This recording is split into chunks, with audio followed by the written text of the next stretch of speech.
Yeah,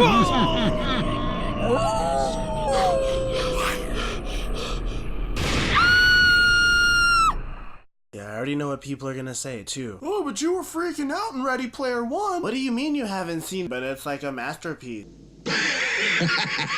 What up, guys? Roskand here with issue number 5 of my Halloween Horrors movie reviews this year. All month, I've been reviewing classic horror films that, until now, I was pretty embarrassed to say I hadn't seen yet. And this week, I kind of tried to keep it a secret because it was really embarrassing I hadn't seen this yet, but it was...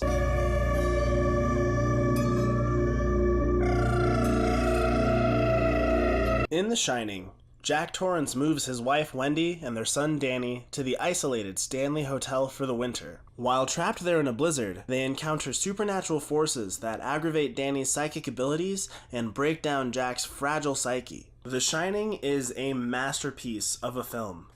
Stanley Kubrick's adaptation of Stephen King's novel shows exactly how to translate a story from one medium to another, as he uses the medium's strengths and weaknesses to create an extremely tense watching experience that has depth I'll be thinking about between and upon inevitable rewatches. For starters, the incredibly shocking imagery that you find over the course of the film is extremely unsettling, and the way it's delivered adds to the sheer terror that you experience while you're having these moments with the characters. Specifically, there's that cackling, rotting old lady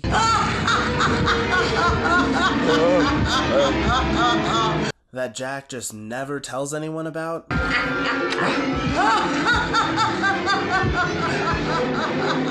The movie delivers that moment to you in a way where you don't expect it, you don't get an explanation for why it happened, and there's not enough of a consequence after the fact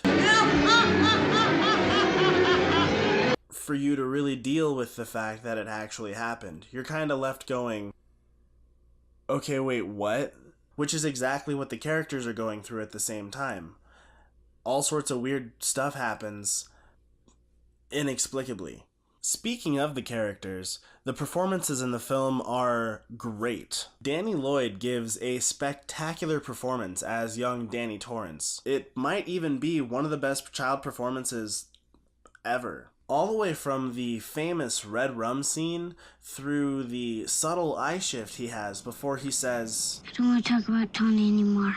This kid absolutely kills it the whole film. Truthfully, all the performances in the movie are great. Jack Nicholson portrays a descent into madness that feels almost too natural. You almost can and also can't tell exactly where he went crazy if he didn't start off crazy in the first place. Here's to 5 miserable months on the wagon. And what's crazy is at that point in time, he's recoiling from being accused of something he didn't do. He actually didn't strangle Danny, and he wasn't the cause of those bruises on his neck at all. And what's worse is this feels like the natural breaking point for someone like Jack. The fact that you can really feel for the moment when he's gonna lose it makes it much, much worse when he finally does. Now, no film is without issues, and The Shining is no exception to that fact. While Shelley Duvall does a great job as Wendy Torrance, her character doesn't really have much to do or really have any defining characteristics on her own. And while that's a small enough issue in and of itself, the infamous levels of abuse that she went through to give such a performance don't really seem worth it in the context of the film. Also, the subplot with Scatman Carruthers trying to get back to the hotel kind of ruined the pacing a little bit.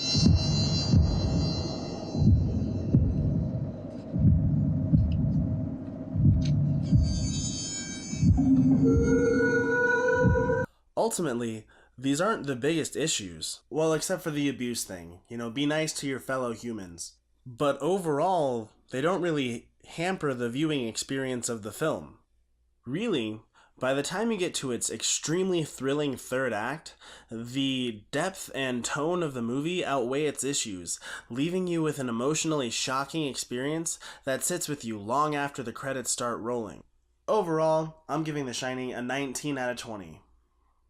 Awesome, thanks for watching, guys. Do you think The Shining is the best horror film of all time? I don't think I have the proper frame of reference yet. Let me know in the comments down below. Moving forward, I'm getting away from horror films for a little bit. Want to get into some other genres and have some other kinds of fun. Next week, oh, you'll see what's going on. If you like these reviews and you want to see more, click the button below to subscribe. As always, I'm going to go do something different. So, do stuff, make stuff, and peace out.